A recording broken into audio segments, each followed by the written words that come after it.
काम वासना जड़ होती है। इस कारण मैं स्वयं ही इसका प्रायश्चित करूंगी। संध्या ने चंद्रभागा नदी के तट पर स्थित चंद्रभागा पर्वत पर जाकर तपस्या करने लगी। ब्रह्मा जी तब बोले तब मैंने अपने पुत्र वशिष्ठ से कहा, संध्या को दीक्षा देने के लिए भेजा। वशिष्ठ जी ने संध्या को भगवान शंकर का मंत्र जप करने को कहा। इससे तुम्हारे सभी मनोरथ पूर्ण होंगे। ओम नमः शिवाय मंत्र से ओम को बाद में लगाकर मौन धारण कर तप करो तथा मौन रख कर ही स्नान करके शिव जी की पूजा करो। आहार के रूप में केवल जल ग्रहण करो। इससे तुम्हारी तपस्या फलदायक बन जाएगी। शिव जी तुम्हारी सभी मनोरथ को पूरा करेंगे। इस प्रकार संध्या को विशिष्ट से तपस्या की सब विधि समझा दी। शिव जी द्वारा संध्या को वरदान। शिव जी बोले, विशिष्ट के चले जाने पर संध्या विधि पूर्वक तपस्या में लीन हो गई। शिव जी में चित्त लगाए संध्या को एक चतुर्युगी समय व्यतीत हो गया। आकाश में स्थित होकर संध्या को दर्शन किए। संध्या इतनी प्रसन्न हो गई कि उसने अपने नेत्र बंद कर लिए। तब शिव जी ने संध्या के हृदय में प्रवेश करके मुझे दिव्य वाणी और दिव्य नेत्र प्रदान किए और उससे बोले, मैं तुम्हारी तपस्या से बहुत प्रसन्न हूँ। तुम मुझसे इच्छा अनुसार वरदान मांगो। संध्या भगवान शिव जी को बार बार प्रणाम करने लगी करके बोली, हे प्रभु, यदि मैं पूर्व पाप से मुक्त हो गई हूँ तो आप मुझे यह वरदान प्रदान करें कि प्राणी उत्पन्न होते ही काम वासना से ग्रस्त न हो। दूसरा वर यह वरदान करो कि मैं तीनों लोकों में पवित्रता नारी जानी जाऊं। मेरा पति काम वासना से ग्रस्त न हो तथा मित्र भाव के समान हो एवं जो भी मुझे काम वासना से देखे वह नष्ट हो जाए और सुंदर बन जाए। भगवान शिव जी ने तथास्तु कहकर संध्या से पुनः कहा कि हे पुत्री, अब मैं मनुष्य की आयु को 4 भागों में विभाजित कर देता हूँ। शैशव, कुमार, यौवन और वृद्ध प्राणी। जब यौवन अवस्था में आएगा तब ही उसकी काम वासना जागृत होगी। अब कोई भी प्राणी जन्म लेते ही कामी नहीं होगा।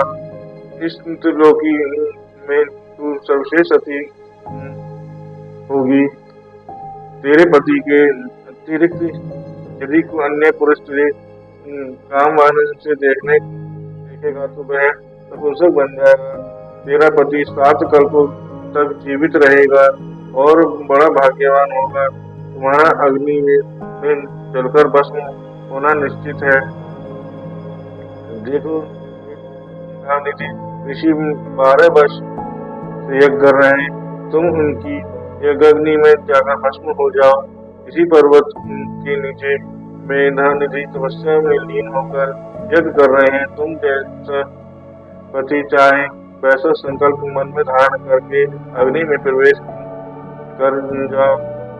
तुम पुनः तपस्या करो और त्रेता में दक्ष की कन्या बनकर यथा योग्य व्यक्ति के संग ब्याही जाओगी। संध्या का दिन। भगवान शिव जी के बताने पर संध्या में तिथि के यज्ञ में पहुंची। भगवान शिव जी द्वारा भेजे जाने के कारण मेरा दिन को किसी ने नहीं देखा। मैं यज्ञ की अग्नि में कूद गई, जिससे कूदते हुए भी कोई नहीं देख सका। उसका शरीर यज्ञ की अग्नि में तुरंत भस्म हो गया।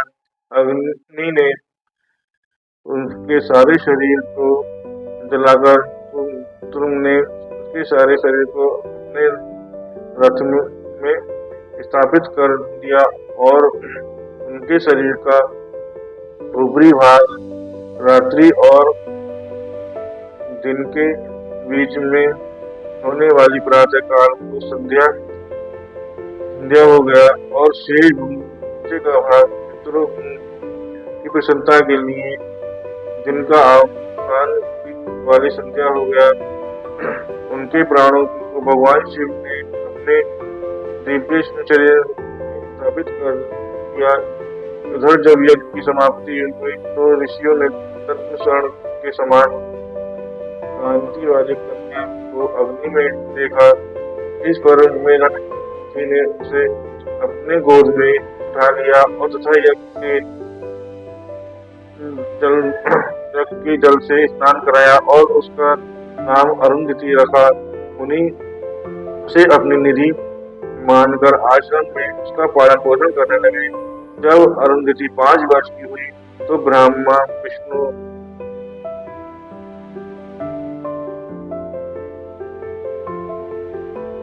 महेश ने आकर उनका विवाह विष्णु के साथ संपन्न करा दिया।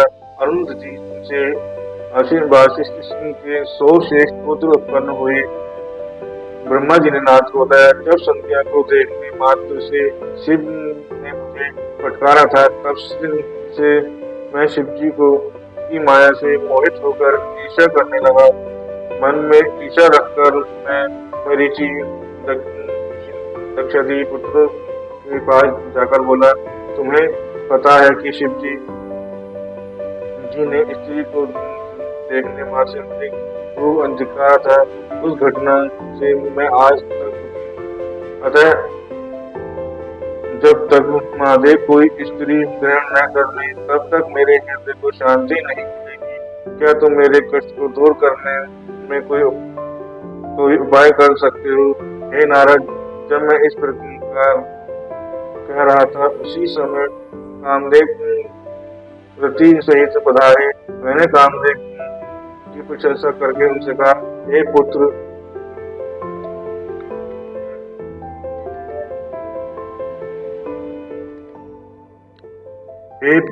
तुम संसार में किसी प्रकार शिव जी को मोहित करो। तुम्हारे अतिरिक्त यह कार्य और कोई नहीं कर सकता। इस प्रकार कामदेव ने कहा कि मैं महादेव को मोहित तो कर सकता हूँ, परंतु स्त्री का निर्माण तो आपको ही करना पड़ेगा। इससे मैं और दक्ष प्रजापति चिंता में पड़ गए कि इसके द्वारा शिव जी को मोहित करें। मेरी चिंताग्रस्त सांसों से जो वायु निकली उससे पुष्पित कामदेव वाला सुंदर नासिक वाला पुरुष उत्पन्न हुआ और मैंने उससे कहा, हे मनमत, यह रमण का हेतु होने में वसंत नाम वाला है। इसे तुम अपना साथी समझो। इसके साथ ही तुम रति को लेकर शिव जी को मोहित करो। तो कामदेव ने अपनी पत्नी रति के साथ मेरे चरण स्पर्श किए और कैलाश को प्रस्थान कर गया। वहां जाकर कामदेव ने प्राणियों को मोहित करने के लिए अपना विवाह फैलाया। वसंत ने भी उसका साथ दिया। शिव जी को मोहित करने के लिए कामदेव अनेक यत्न किए, परंतु वह असफल रहा। उसके सारे प्रयत्न निष्फल रहे। इसके उदास होकर मुझसे कहा, मैं शिव जी को मोहित करने में असमर्थ हूँ। कामदेव ने की बात सुनकर चिंतामग्न हो गया। मेरे चिंतित होने पर मेरे सम्मुख विकराल गण आने का वाद्य यंत्रों को लेकर प्रकट हुए। उन्होंने कोलाहल करके मारो मारो का शब्द उच्चारण किया। वे मुझे मारने दौड़े। मैं कामदेव से बोला, इन्हें प्रकट होते ही मोराय मराय का उच्चारण किया। अतः इनका नाम मार होगा। ये भी तुम्हारी सहायता करेंगे।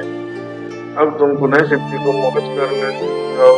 कामदेव ने ब्रह्मा जी से कहा, अब की आज्ञा शिरोधार्य है, परंतु शिव जी को मोहित करना मेरे बस की बात नहीं।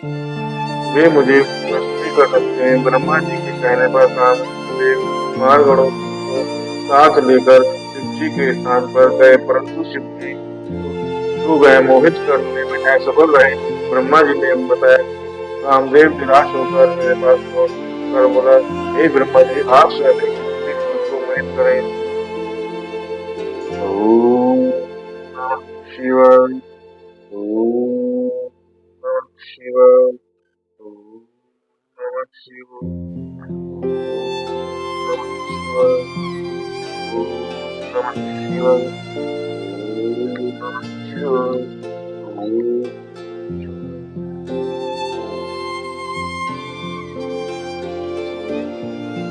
नमः